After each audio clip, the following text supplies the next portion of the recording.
CI మిమ్మల్ని బాగా చిత్రహింసలు పెట్టిండని విన్నాను. బాగా అంటే విపరీతంగా కొట్టిండు. నా లంజను కాల్ చంపుతాను కొట్టి నా జడ బాగా పెద్దగా ఉండు చేతిలో పట్టుకున్నాడు. ఇక్కడ దాకా నన్ను చుట్టుకున్నాడు నా జడ. ఎట్లా ఏమని ముచ్చట వినకుండానే నేను వట్టిగా ఎందుకు ఇచ్చిపెట్టాలో దీన్ని అని గింత దొడ్డ ఆయిల్ కట్టే తీసుకొచ్చిండు. 3 ఎస్ఐలు 4 కూర్చున్నారు. ఇట్లా నడమ ఇట్లా నన్ను నిలబెట్టిర్రు. ఆ పాటను గుర్తు చేసుకుంటా ఇప్పుడు వాడు అంటే పిరికట్ పెట్టిండు. పెట్టుకుంటా కొడితే చెప్పుకోవద్దు, అంతగానం కొడుతూ ఉంటే నేను టాయిలెట్ వస్తాను.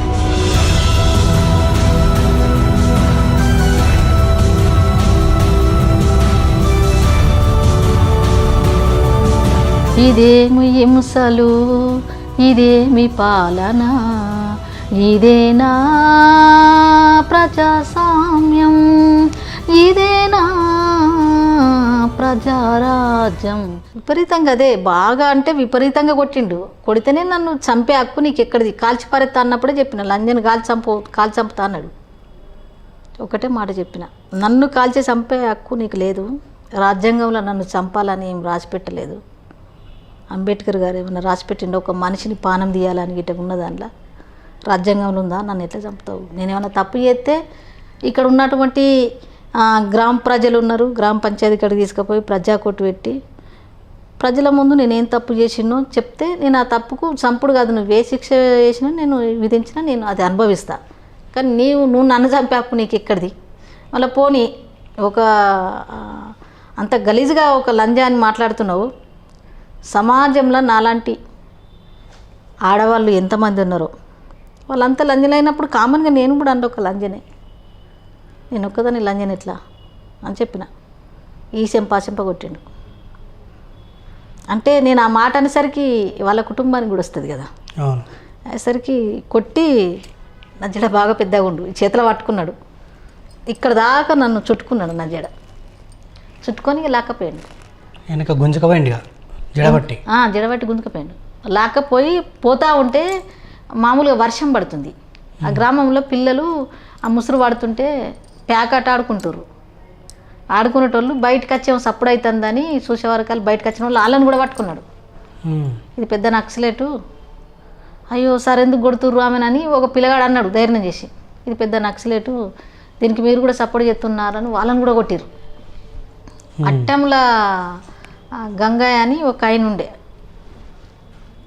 ఆయన ఏం చేసిండు, అట్టంల గంగయ్య కాదు ఏదో పేరుంది ఆయన పేరు. అయితే ఆయన ఎడ్లకు మాత ఎత్తని బయటకు వచ్చిందట. వచ్చేసరికి ఇక్కడ బోరింగ్ ఉన్నది 3 తవ్వల కాడ నన్ను కొడుతుర్రాడు. కొట్టి ఆ బోరింగ్ నీళ్ళు తాగిస్తాడు డబ్బుతోని. పడిపోయినా నేను. కొట్టి మళ్ళీ వాటర్ తాగిపిస్తుండు. వాటర్ తాగిపిస్తే ఆయన బయటకు వచ్చి ఎవలేవాలని ఇట్లా చూస్తాడు. చూస్తే అడిగిండు మొత్తం, ఇది అక్క కాదా మీ ఊర్లో అంటే? కాదా మేము మిషన్ కుట్టుకుంటుంది అని అన్నాడు ఆయన. పాపం ఆయన కూడా చనిపోయాడు. మిషన్ కుట్టుకుంటుంది అన్నాక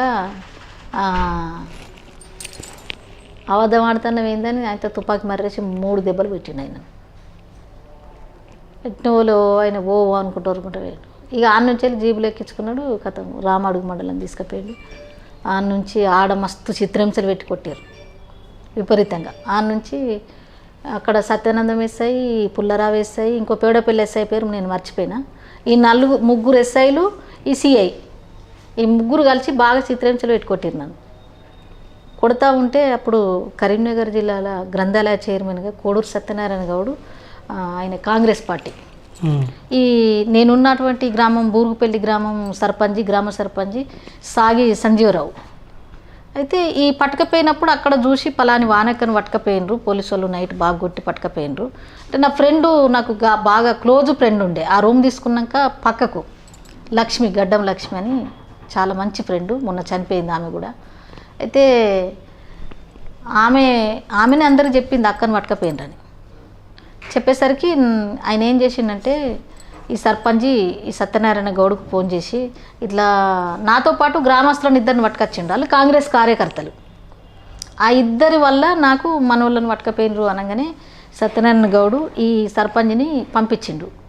పంపిస్తే ఆయన ఏం చేసిండంటే ఈ సర్పంచ్ వచ్చి నిలబడితే తుప్ప ఉంచి గ్రామంలో ఒక దొంగలు, ఒక నక్సలేట్లు, ఒక అక్కలు వచ్చినప్పుడు నాకు ఇన్ఫర్మేషన్ ఇవ్వాలి కానీ ఇడిపించకపోనికి అత్తవా నువ్వు, ఎట్లా నచ్చినావు నువ్వు అని చెప్పి ఎట్లా పడితే అట్నే తిట్టిండు. తిట్టినా కూడా పాపం సాగి సంజీవరావు అంటే అయినా ఇట్లా చేతులు కట్టుకొని నిలబడ్డాడు. అట్లనే సార్ అట్లా కాదు సార్, వాళ్ళు మా కాంగ్రెస్ కార్యకర్తలు, ఆమె ఇప్పుడు పని చేస్తలేదు సార్ అది ఇదని ఇట్లా చెప్తున్నాను. ఎవరికి చెప్తున్నావు నువ్వు, కాకి కథలు అనుకుంటా తిడతాడు. ఇక తిట్టి మొత్తం నన్ను ఆయిల్ బరిగే అందుకొచ్చి ఇంత దొడ్డు ఆయిల్ బరిగే అందుకొచ్చి నన్ను కొడుతుండే. ఇక కొడితే ఆయన ఏం చేసిండు, బయటకు వచ్చి ఈ పోలీసుల దగ్గర అప్పుడు ల్యాండ్ ఫోన్లు ఉండు కదా, ఆ ఫోన్లోకి వెళ్ళి ఫోన్ చేసిండట.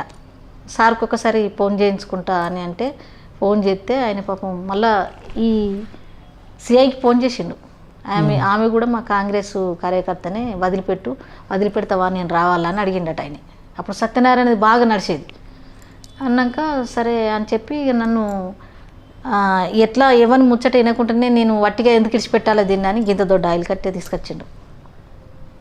ఆయిల్ కట్టే తీసుకొచ్చి 3 ఎస్ఐలు 4 కూర్చున్నారు. ఇట్లా నడమ ఇట్లా నన్ను నిలబెట్టిర్రు. ఇంత దొడ్డ ఆయిల్ కట్టే పట్టుకొచ్చి నేను ఆ రైతు కూలి సదస్సుల నేను చాలా మంచి పాట పాడింది అన్నట్టుగా. ఆ పాటను గుర్తు చేసుకుంటా ఇప్పుడు వాడు అంటే పిరికట్ పెట్టిండు. పెట్టుకుంటా కొడితే చెప్పుకోవద్దు, అంతగానం కొడుతూ ఉంటే నేను టాయిలెట్ పోసుకున్నా. ఎట్టు కొడితే అట్టే టాయిలెట్ పోసుకున్నా. మరి ఈ దెబ్బల కన్నా నేను పాడిందే మంచిది కదా, ఈ దెబ్బలు తప్పుతాయో ఏమో మరి అని చెప్పి పాడు అన్న కొద్దీ టేప్ రికార్డ్ ముంగట పెట్టి కొట్టిన కొద్దీ సరే పాడుతా సార్ అని పాడిన పాట. ఇదేమి హింసలు, ఇదేమి పాలన, ఇదేనా ప్రజాస్వామ్యం, ఇదేనా ప్రజారాజ్యం, ఇది ప్రజాస్వామ్యమా, ఇది ప్రజారాజ్యమా అనే పాట వన్నా. ఈ పాట వన్నాక ఇంకా 2 దెబ్బలు కొట్టిండు. ఎగురుకుంటా బాగా గజ్జలు కట్టుకొని పాడుతీవి కదా, నీ పోలీసు వాళ్ళ విన వాడుతీవి కదా, అది వాడిప్పుడు అనుకుంటా కొట్టిండు. విపరీతంగా దెబ్బలు కొట్టిండు.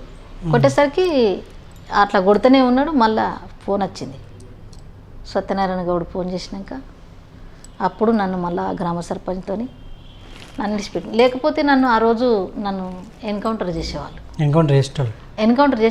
మధ్యలోకి అయినాక కాసేపు పట్టుకపోంగా ఉరుకుమన్నాడు. ఈ గ్రామం మధ్యలో ఇంకోటి మన తిరుమలపూరు దాటినాక అటు పెండలోని పల్లె అని ఉంటుంది, అక్కడికి అయినాక అటు ఉరుకుమని అంటారు, ఉరుకుతే కాల్చేస్తారు అని చెప్పి అన్నకెళ్ళి ఎత్తలేను నేను. నాతో ఉన్న పిల్లలు కూడా దిగుతా అంటే దిగనెత్తలేను, కాల్చేసి చంపుతారు దిగద్దని. అయితే నన్ను వీళ్ళు గిట్ట ఆ రోజు రాకపోతే నేను ఆ రోజు నన్ను చంపేస్తారు, బాగా చిత్రహింసలు పెట్టి చంపి నన్ను చంపి పారేస్తారు ఏదో ఒక రకంగా. ఇక మీరు కంప్లీట్గా అప్పటి నుంచి నేను ఈ సందర్భంగా ఇవాళ నేను ఆ ఎన్కౌంటర్లు తప్పించుకొని ఇవాళ మీ ముందు కూర్చున్నా, నేను ఇవాళ జనంలో ఇంతగా నేను బతికినంటే నాకు నిజంగా చెప్తే ఆ కోడూరు సత్యనారాయణ గౌడు, సాగి సంజీవరావు నాకు నిజంగా వాళ్ళు పెట్టిన భిక్ష అనిపిస్తుంది నాకు. అప్పుడప్పుడు నేను ఒప్పుకుంటా ఆ విషయం, నన్ను కాపాడినరు అప్పుడు. వాళ్ళకైతే నేను ఈ సందర్భంగా నేను నమస్కారం చేసుకుంటున్నా, వాళ్ళకి పాదాభివందనం చేసుకుంటున్నా. ఇంకా ఆ తర్వాత కంప్లీట్గా మరి లోపల నుంచి బయటకు వచ్చేసాను. ఇక బయటికే వచ్చేసిన నేను. ఇక అట్లనే తిరుగుతూ ఉంటే 2001 మా పెద్దబాబు జన్మానికి వచ్చిండు. మా పెద్దబాబు ఇక అట్లనే తిరుగుతూ ఉన్నాడు. దేశంలో ఎక్కడా లేనటువంటి మరో అద్భుతమైన సనాతన హెల్త్ కేర్ ఆయుర్వేదం. ఇక్కడ అన్ని రోగాలకు మటుమాయం చేయగలరు. ఆయనే డాక్టర్ డిజి రవికుమార్ గారు, అనువంశిక